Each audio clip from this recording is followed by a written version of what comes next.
कि कहीं करोड़ों जीवात्माओं पर किसी एक जीवात्मा को ही मनुष्य का शरीर मिलता है।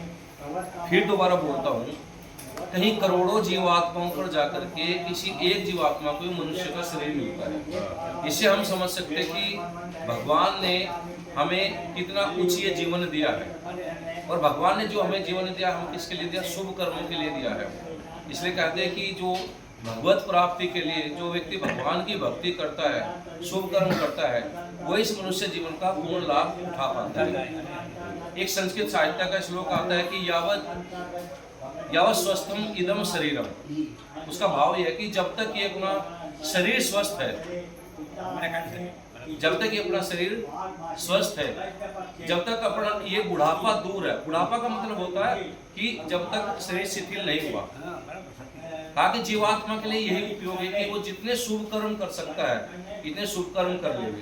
प्राय हम सब लोगों का एक भाव होता है, किसी को कहो कि भगवान की भक्ति करो तो व्यक्ति कहते हैं मेरे पास समय नहीं है, मुझे तो पढ़ाई करनी है, मुझे तो अपना व्यवसाय करना है। लेकिन कहा कि जो व्यक्ति बचपन से लेकर के और युवावस्था में जिस भी प्रकार के कर्म करता है, अंत में जाकर के उसके वैसे संस्कार बढ़ते हैं। कई बार हमारी मनोभावना ये होती है कि जब हम सेवानिवृत्त हो जाएंगे, जब हमारी आयु बड़ी हो जाएगी, जब हम धर्म के काम, परोपकार के काम, समाज सेवा के काम तब करेंगे। लेकिन ध्यान रखना माताओं सज्जनों, यदि जिस व्यक्ति ने बचपन से नहीं किए, जिस व्यक्ति ने युवावस्था में अच्छे काम नहीं किए, भगवान की भक्ति नहीं की, अंत समय में जाकर के वो अच्छे काम नहीं कर सकता। क्योंकि अच्छे काम उम्र से नहीं, अच्छे काम अच्छे संस्कारों से होते हैं। इस व्यक्ति ने के अच्छे संस्कार हैं, अच्छे विचार हैं, वही व्यक्ति के जीवन के अंदर शुभ कर्म कर सकता है। भगवान ने मनुष्य का शरीर दिया। मैं एक बात कह रहा हूँ, करोड़ों जीवात्माओं पर जाकर के किसी एक जीवात्मा को मनुष्य का शरीर मिलता है। हम जो विद्यालयों के अंदर पढ़ते हैं उन विषयों में एक विषय होता है जिसको हम बोलते हैं सूक्ष्म जीव विज्ञान, माइक्रोबायोलॉजी। यानी कि वो सारे संसार के अंदर जितने भी कीट पतंग छोटे बड़े हैं सबका वो विश्लेषण करता है। उसके अंदर कहते हैं कि आज तक संसार में पूरे संसार को बने 1,08,53,53,126वां वर्ष अभी वर्तमान में चल रहा है। ठीक है जी। फिर दोबारा बोलता हूँ, संसार को बने लगभग 2.25 अरब वर्ष हो गए। कितने जी? यदि इसकी पूरी गणना करें, क्योंकि हमारे जो पंडित लोग हैं, हमारे जो ब्राह्मण लोग हैं, हमारे जो कर्मकांडी लोग हैं, एक एक दिन की गणना करते हैं कि संसार को बने कितना समय होकर कितने शेष बचे। फिर बोलता हूँ, संसार को बने हुए 1,96,08,53,126वां वर्ष वर्तमान में चल रहा है। लेकिन आज तक संसार के विज्ञान इतनी उन्नति कर चुका, सारे संसार के वैज्ञानिक मिलकर भी आज तक ये पता नहीं कर पाए कि संसार में प्राणियों की संख्या कितनी है या उनकी प्रजाति कितनी है। आप देखेंगे कि सूक्ष्म जीव विज्ञान कहता है कि यदि 1 वर्ग किलोमीटर भूमि को खोदा जाए तो संपूर्ण संसार में जितनी मनुष्यों की संख्या लगभग जो इस समय 7.5 अरब 8 अरब वर्ष है, इतनी तो 1 किलोमीटर भूमि में से इतने सूक्ष्म जीव निकल आते हैं। आप यहाँ भूमि खोदेंगे कि दीमक निकलेगी, उड़ने वाली तितली निकलेगी, चींटी निकलेगी। जब बरसात के पहली बारिश होती है तो जिस समय शाम का समय होता है और हम अपनी बल्ब ट्यूबलाइट आदि जलाते हैं, धरती को खोद करके हजारों की संख्या में उड़ने वाली चींटियां निकलती हैं, जबकि दिन में एक भी दिखाई नहीं देती। हर चींटी के अंदर भी एक जीवात्मा है, हर दीमक के अंदर भी एक जीवात्मा है, हर मच्छर के अंदर भी एक जीवात्मा है। और आप देखते हैं कई बार सड़क के किनारे कोई कुत्ता मर जाता है, गाय मर जाती है, 1 दिन के बाद 2 दिन के बाद उसके ऊपर शरीर के ऊपर इतने सफेद कीड़े आ जाते हैं रेंगने वाले कि गाय का, भैंस का, पशु का शरीर दिखाई नहीं देता, कीड़े ही कीड़े दिखाई देते हैं। उस हर कीड़े के अंदर भी एक जीवात्मा है। तो समझ सकते हैं, पर सबको इस प्रकार का भगवत प्राप्ति का, सत्संग सुनने का और शिवरात्रि जैसे पर्व को मनाने का सबके पास अवसर नहीं होता। ये अवसर केवल और केवल मनुष्य के शरीर के पास है। इसने कहा था कि इस मनुष्य शरीर की जब ही सफलता है जब हम अपने जीवन को धर्म के मार्ग पर लेकर के चलते हैं। भगवान ने मनुष्य का शरीर दिया, वो इसके बदले में कुछ भी नहीं लिया। भगवान परमपिता परमेश्वर कण कण में व्यापक है। हम जैसा करते वो हमारे सारे कर्मों को देखता है, और देखता नहीं कहा कि उस चीज को न्याय भी करता है। जैसा हम करते हैं वैसा हमें फल भुगतना पड़ता है। इसलिए कहा कि हम जब तक अपनी सामर्थ्य है ये शरीर स्वस्थ जीवन के अंदर सदा शुभ कर्म किया करें। एक छोटा सा भजन है, यदि अच्छा लगे तो पंक्ति आप पीछे से दोहरा सकते हैं। उसका भाव यही है कि हमें मनुष्य का शरीर मिला, हम अपने जीवन के अंदर जो भी हमारा सांसारिक दायित्व है, कोई अपने गृहस्थ का पालन करता है, कोई व्यापार करता है, कोई खेती करता है, सब कुछ करे, जीवन जीने के लिए आवश्यक है, इसके बिना हमारा जीवन नहीं चल सकता। पर यह हमारे जीवन का मूल उद्देश्य नहीं है। मूल उद्देश्य जीवन का जो है वो केवल और केवल क्या है, भगवत प्राप्ति है, जिसको हम सनातन परंपरा के अंदर कहते हैं मोक्ष प्राप्ति, जिसको हम कहते हैं कि जन्म मरण के बंधन से छूट जाना, इसको हम कहते हैं कि 3 प्रकार के जो दुख है, आधि दैविक, आधि भौतिक और आध्यात्मिक जो दुख है, उनसे छूट करके परमपिता परमेश्वर को प्राप्त करना। ये मनुष्य का शरीर भगवान ने हमें दिया और कहा कि कर्म करते समय हम ये जरूर सोच लें कि हमें भगवान देख रहा है। हम छिपकर भी संसार के अंदर को भी कोई पाप कर्म करने की जब सोचते हैं, मन में ये होता है कोई नहीं देखता, पर संसार के लोग देखे न देखे परमात्मा को जरूर देखते हैं। आगे एक वेद की एक सूक्ति आती है, ताकि पक्तारम पक्व है पुनराविशाती, अर्थात जैसा हम पकाते हैं वैसा ही हमें खाना पड़ता है। यदि हम शुभ कर्म करेंगे तो भगवान हमें उसका फल सुख के रूप में देगा, हम पाप रूप कर्म करेंगे तो भगवान उसका फल हमें दुख के रूप में देगा। तो कहा कि भूल से भी कभी जीवन के अंदर कोई पाप कर्म न करें। मैं भजन बोलता हूँ, अच्छी लगे तो आपको, अच्छा मेरी भाषा समझ में आ रही है आपको? क्योंकि क्षमा चाहता हूँ, मैं गुजराती नहीं बोल सकता, बोल नहीं सकता, समझ जरूर सकता है। नादान कहते हैं जो अज्ञानी व्यक्ति होता है, कम समझदार होता है। और एक शब्द होता है, थोड़े उर्दू फारसी के शब्द है, बदिया। बदिया का मतलब होता है बुरे कर्म। कहा कि भजन के अंदर कहा कि नादान इंसान बदिया ना करे, बुरा फल मिलेगा, तू पापों से डर। ये इसके भजन के बोले में बोलता हूँ। नादान इंसान बदिया न कर, बुरा फल मिलेगा, तू पापों से डर। नादान इंसान बदिया न कर, बुरा फल मिलेगा, तू पापों से डर। नादान इंसान बदिया न कर, बुरा फल मिलेगा, तू पापों से डर। उत्तम ये चोला प्रभु ने दिया, बदले में इसके न कुछ भी लिया। उत्तम ये चोला प्रभु ने दिया, बदले में इसके न कुछ भी लिया। दुनिया में आके तू जब तक जिया, कभी उस प्रभु का न सिमरण किया। दुनिया में आके तू जब तक जिया, कभी उस प्रभु का न सिमरण किया। पल पल में आयु गई सब गुजर, बुरा फल मिलेगा, तू पापों से डर। पल पल में आयु गई सब गुजर, बुरा फल मिलेगा, तू पापों से डर।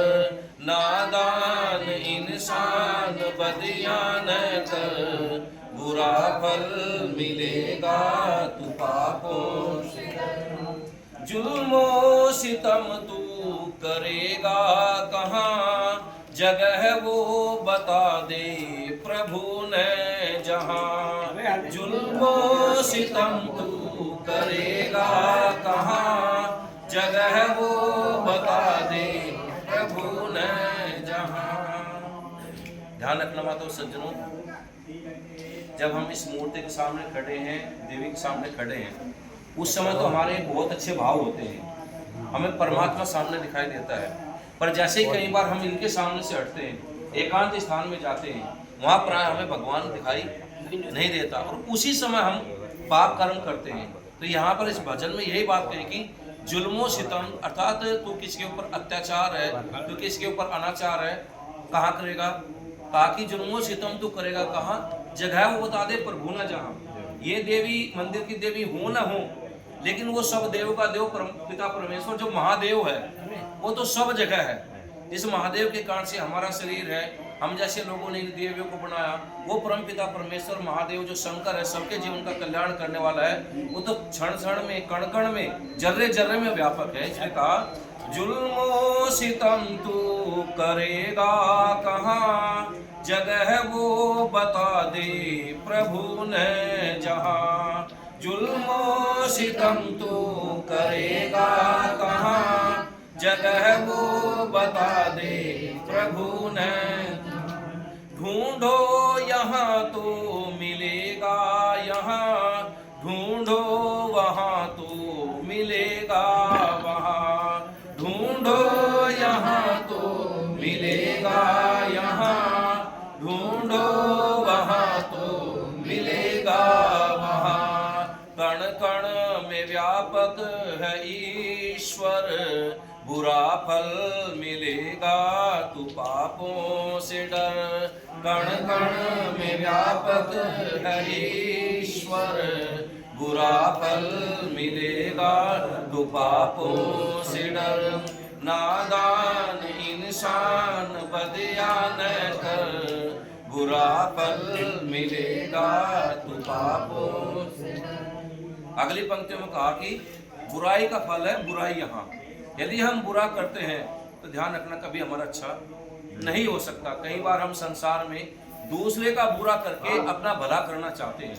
कई बार अंधविश्वास में पड़ करके व्यक्ति ऐसे टोने टोट के पता नहीं कैसे कैसे चीजें करता है। यहाँ तक भी देखा गया किसी अंधविश्वासी ने, किसी ओझा ने बता दिया कि तुम्हारे घर के सारे कष्ट दूर हो जाएंगे, दूसरे की गाय का थन काट हो जाकर के। ऐसे भी पाप, तुम्हारे घर में संतान नहीं हो रही है तो क्या करो, दूसरे का बच्चा उठा करके उसकी बलि दे करके उसके खून से बाल धो लेना, तुम्हारे घर में संतान आ जाएगी। माता उससे तो ध्यान रखना, दूसरे का घर उजाड़ करके कभी अपना घर नहीं बच सकता। दूसरे को दुख दे करके कभी हम सुख प्राप्त नहीं कर सकते। इसलिए कहा कि बुराई का फल है बुराइयां और भलाई का फल है भलाइयां। बुराई का फल है बुराई यहाँ, भलाई का फल है भलाई यहाँ, बुराई का फल है बुराई यहाँ, भलाई का फल है भलाई यहाँ। वही तो मिलेगा परलोक में, करी तूने जैसी कमाई यहाँ। वही तो मिलेगा परलोक में, करी तूने जैसी कमाई। कई बार मनुष्य क्या सोचता है कि आंख में बुरा करता चला जाऊं, छल करूं, कपट करूं और आगे मेरे जीवन का भला हो जाए। कभी नहीं हो सकता। इसलिए कहा कि वही तो मिलेगा परलोक में, करी तूने जैसी कमाई यहाँ। वही तो मिलेगा परलोक में, करी तूने जैसी कमाई यहाँ। बड़ा न्यायकारी है ईश्वर, बुरा फल मिलेगा तू पापों से डर। बड़ा न्यायकारी है ईश्वर, बुरा फल मिलेगा तू पापों से डर। एक चीज का ध्यान देंगे, कई बार जब व्यक्ति के जीवन के अंदर दुख आता है, कोई अचानक कोई ऐसी अप्रिय घटना हो जाती है जिसकी उसने कल्पना भी नहीं की, किसी घर में जवान मौत हो जाए, कोई ऐसी अप्रिय घटना हो जाए, तो कई बार व्यक्ति क्या करता है, भगवान तूने हमारे साथ बहुत बुरा किया, भगवान तूने हमें बहुत दुख दिया। माता और सज्जनों ध्यान रखना, भगवान कभी किसी के साथ बुरा नहीं करता। भगवान यदि बुरा करेगा तो संसार में कोई किसी के साथ अच्छा नहीं कर सकता, क्योंकि बुरा अज्ञानी व्यक्ति करता है। बुरा जो अबोध व्यक्ति होता है, जिसको ज्ञान नहीं होता वो व्यक्ति करता है। भगवान तो परमपिता परमेश्वर सर्वज्ञ है, वो कभी किसी के साथ बुरा नहीं कर सकता। बुरा यदि हमें वो लगता है तो हमारे पाप कर्मों का फल होता है। या कोई जीवात्मा अपनी स्वतंत्रता के कारण से भी कई बार हमारे साथ बुरा कर देती है। भगवान कभी किसी के साथ बुरा नहीं करता। इस प्रकार से बच्चा कई बार परीक्षा में फेल हो जाता है और दोष किसको देता है? अध्यापकों को दोष देता है। वो ये नहीं देखता कि मैंने पढ़ाई की नहीं की, मैंने पुस्तक में क्या लिखा, मैंने जो मेरी परीक्षा थी उसमें अच्छी प्रकार से उन प्रश्नों का उत्तर दे पाया नहीं दे पाया। दोष सारा अध्यापक को देता है, वास्तव में अध्यापक का दोष नहीं होता। तो हमने जो अज्ञान पूर्वक कर्म किया, पढ़ाई नहीं की, उत्तर पुस्तिका में कुछ भी नहीं लिखा, वो अध्यापक ने तो वो ही दिया जैसा हमने उसके अंदर लिखा। हम संसार के अंदर जो कर्म करके जाते हैं, वो कर्म हमारे प्रत्येक कर्म का संस्कार हमारे अंतःकरण में जाता है। और जब जीवात्मा संसार को छोड़ करके जाती है तो ये स्थूल शरीर तो यहीं पर रह जाता है। ये पंच भौतिक जो शरीर होता है, इसको तो हम अपने हाथ से पंच तत्वों में विलीन कर देते हैं, पर इसके अंदर एक होता है सूक्ष्म शरीर, 5 ज्ञानेंद्रिया, 5 कर्मेंद्रिया और 5 जो सूक्ष्म भूत होते हैं, जो जीवात्मा होती है, मन और बुद्धि, 17 तत्वों को मिलकर के जो सूक्ष्म शरीर होता है, उस सूक्ष्म शरीर के साथ जीवात्मा इस शरीर को छोड़ करके अपने कर्मों के अनुसार भगवान की व्यवस्था से, परमपिता परमेश्वर की व्यवस्था से अगले शरीर में वो धारण करती है, जन्म लेती है। तो कहा कि जो हमारे मन अंतःकरण में हमने जीवन भर जो भी कर्म करते हैं, उस कर्म का संस्कार जाता है, उसी के अनुसार हमें फिर अगला जन्म मिलता है। तो कहा कि इसलिए बड़ा न्यायकारी है ईश्वर, बुरा फल मिलेगा तो पापों से डर। बड़ा न्यायकारी है ईश्वर, बुरा फल मिलेगा तो पापों से डर। नादान इंसान बदयान कर, बुरा फल मिलेगा तो पापों से डर। सान बदिया न कर, बुरा फल मिलेगा तो पापों से डर। जहर गर किसी को पिलाएगा तो अपनी भी गर्दन कटाएगा तू। जहर गर किसी को पिलाएगा तो अपनी भी गर्दन कटाएगा तू। अगर बेबसों को सताएगा तो खुद भी सताया जाएगा तू।